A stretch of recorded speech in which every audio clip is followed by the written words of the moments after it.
Hey everybody, this is Mr. Mazzoro again, and today I want to continue our discussions about marine ecology, and I want to leave chemosynthesizers behind, and I want to start talking about photosynthesizers in marine environments, specifically phytoplankton and other types of plankton as well. We're going to start by talking about the main photosynthetic organisms in the ocean, and then we're going to focus most of the lesson on one type, plankton, and phytoplankton specifically. So, what are the main photosynthetic organisms in the ocean? There are three. Aside from chemosynthesizers, all primary production in the ocean comes from three main groups of organisms. The first is phytoplankton, floating photosynthetic organisms throughout all the oceans in all the world. They, along with seaweeds, another main group of autotrophs in the ocean, provide not only most of the photosynthesis in the ocean, but most of the photosynthesis on Earth.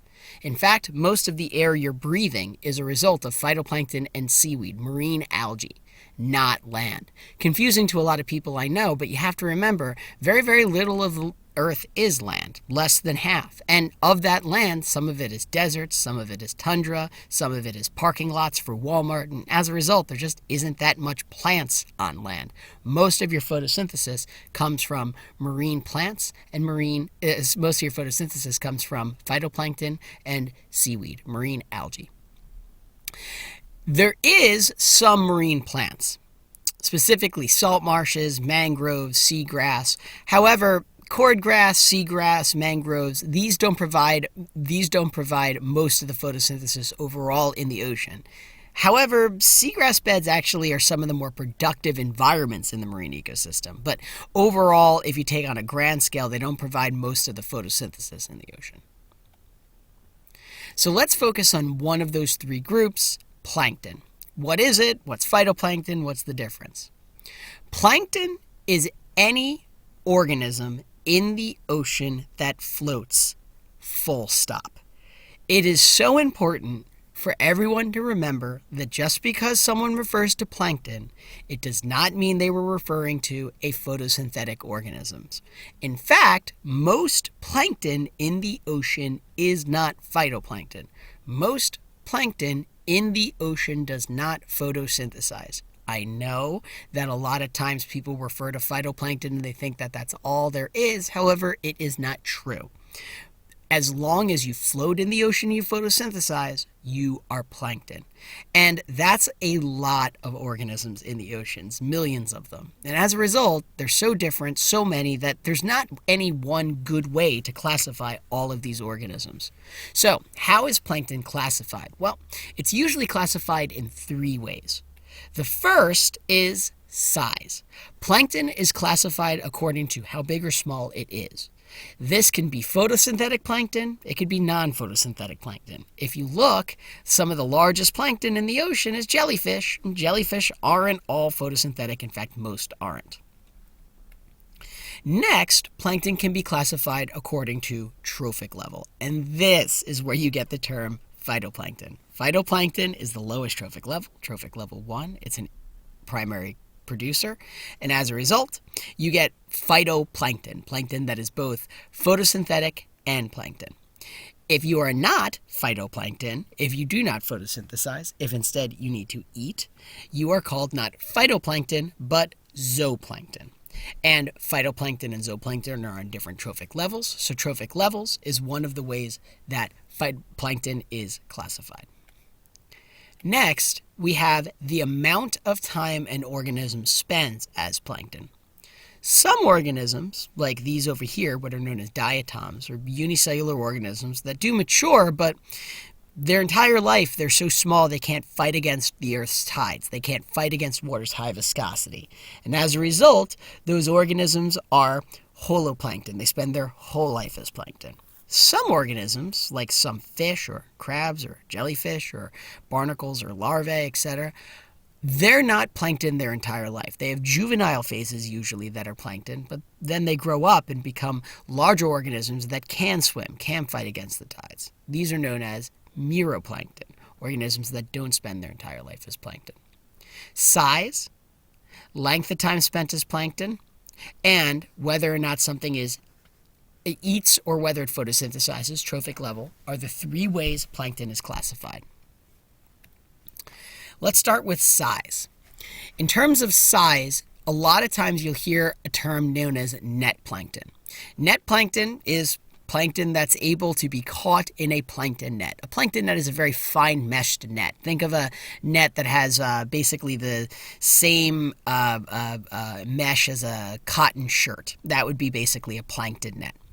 Organisms that are large enough to be caught in that net are known as net plankton. There's also smaller stuff that can actually pass right through even the fine mesh of what amounts to basically cotton or polyester. And those are known as nano, pico, and femtoplankton. Nano and picoplankton are both types of marine bacteria, and femtoplankton is actually a lesser known group. It's usually considered a marine virus.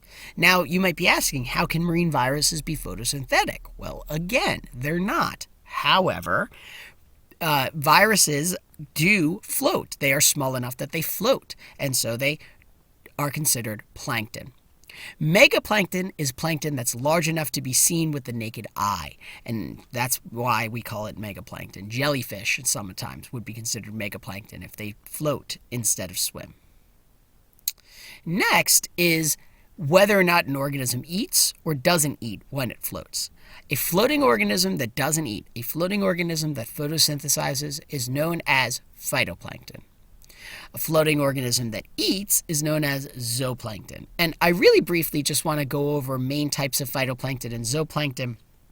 For no other reason. You don't have to write them down or remember them. It's just I'm going to mention them occasionally when I talk about marine food webs, and it'll help if you just have an idea in your head that when I mention this weird word, I'm actually talking about a tiny little organism that floats around in the ocean. So here we go. The first is diatoms. Diatoms actually are probably the most commercially important phytoplankton, floating photosynthetic organism.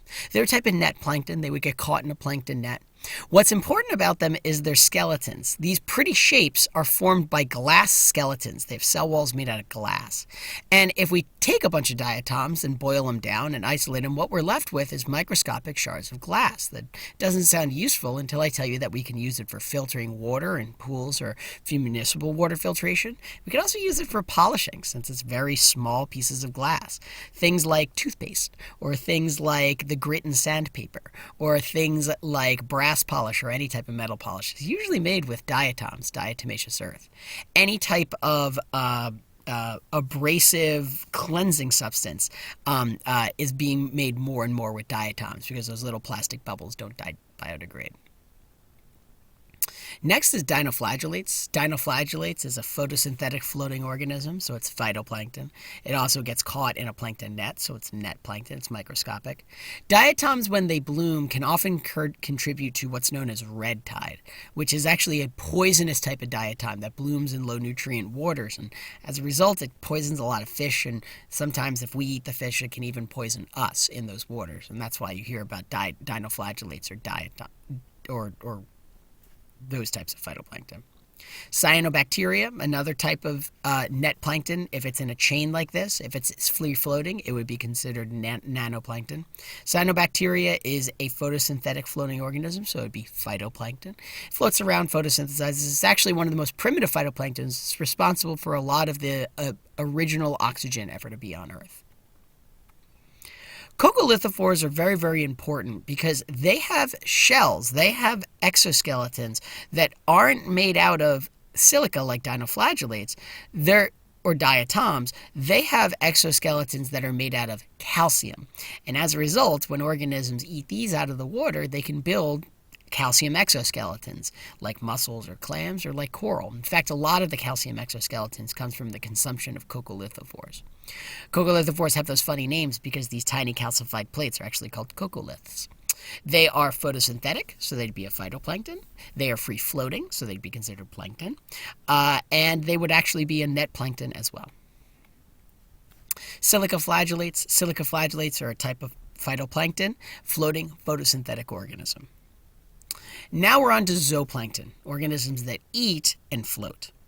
Over 70% of all the zooplankton, all the eating floating organisms in the ocean, are these guys, copepods, floating bugs, basically. They go around in the ocean eating phytoplankton, which makes them primary consumers. There's also protozoans, tiny little unicellular or slightly multicellular organisms that float around and eat in the ocean. That makes them zooplankton. Foraminiforms are a very important group of zooplankton. The reason is because foraminiform leave an exoskeleton behind, and they only bloom during very precise nutrient conditions and salinity conditions and temperature conditions, and different ones bloom during different conditions. So if you dig into a ancient marine sediment and analyze the foraminiforms that were blooming at that time, you could tell a lot about the water in the ocean just by what foraminiforms were there, how salty it was, or the relative temperature of it. Foraminiforms are floating organisms that eat, which makes them zooplankton. They'd also be caught in a net, which makes them net plankton. Radiolarians are a floating organism that eats, which would be considered zooplankton, not phytoplankton. Tunicates.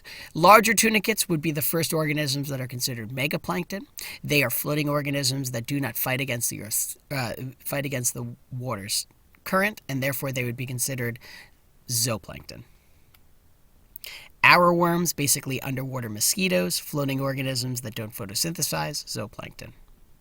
And last, we have jellyfish and comb jellies. Some jellyfish and comb jellies don't float, they just don't photosynthesize, and they don't swim. They only float around in the ocean, eat, and that makes them zooplankton. The last way plankton is classified is the amount of time it spends as plankton. Organisms that spend their entire life as plankton are known as holoplankton. Cyanobacteria, phages, viruses for cyanobacteria, and Portuguese man-o'-war, which would be a megaplankton, spend their entire life as plankton, so they are holoplankton. Muroplankton are organisms that only spend a portion of their life as plankton. Krills, as a baby, it's plankton. As an adult, it swims. Sailfish, the same way. Baby, plankton. Larvae, plankton. But as a adult, it swims, so they would be muroplankton. Very last thing is what I want to talk about is why isn't plankton growing out of control in the ocean if it's everywhere in the ocean? Well, the answer is it's limited. The thing that limits plankton growth is called a limiting resource. Anything that limits any organism's growth is known as a limited resource. And depending on what ocean you're in, you're generally going to be limited by a different thing. Depending on what region or climatic region of an ocean, phytoplankton isn't growing out of control for a number of reasons. And let's discuss them. First, let's do polar water. In polar water, there's plenty of nutrients. Not a lot of organisms, which means there's not a lot of things eating, and so plenty of nutrients. So if you remember the Chinese food buffet scenario, right? Lots of people at the buffet means you're not going to get your General Tso's. Very, very few people at the buffet means you might get your General Tso's. What does that mean? Lots of organisms in the ocean, lots of people at the buffet. Not every organism gets to eat. But that in the polar regions, we have the opposite. Not a lot of crowded Chinese food buffet. As a result, there's plenty of nutrients in the water, but just not a lot of light. And plankton needs light to grow, specifically phytoplankton needs light to grow. And as a result, light is what's limited plankton growth in polar waters. In tropical waters, it's quite the opposite.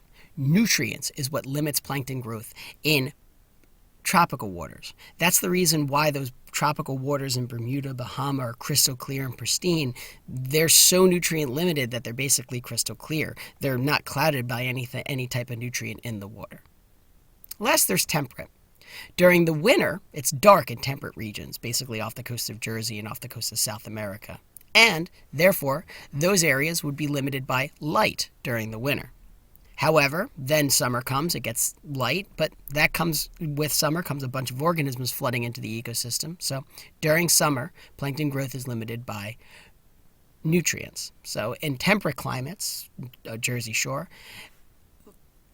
off the coast of Japan as well, plankton growth is limited by light during the winter and nutrients during the summer. So that's it. What we talked about today was what primary producers are in marine ecosystems. The main three photosynthetic organisms in marine ecosystems that photosynthesize, that primary produce, are plankton, phytoplankton specifically, seaweeds, and marine plants. We also talked about what plankton is. Any organism that floats in the ocean is plankton. And then how it's classified, either by size or trophic level, or by whether or not it spends its entire life as plankton. Lastly, we talked about light and nutrients and how they limit plankton growth in water. Light limited in polar waters, nutrient limited in tropical waters, and both in temperate. Okay, thanks.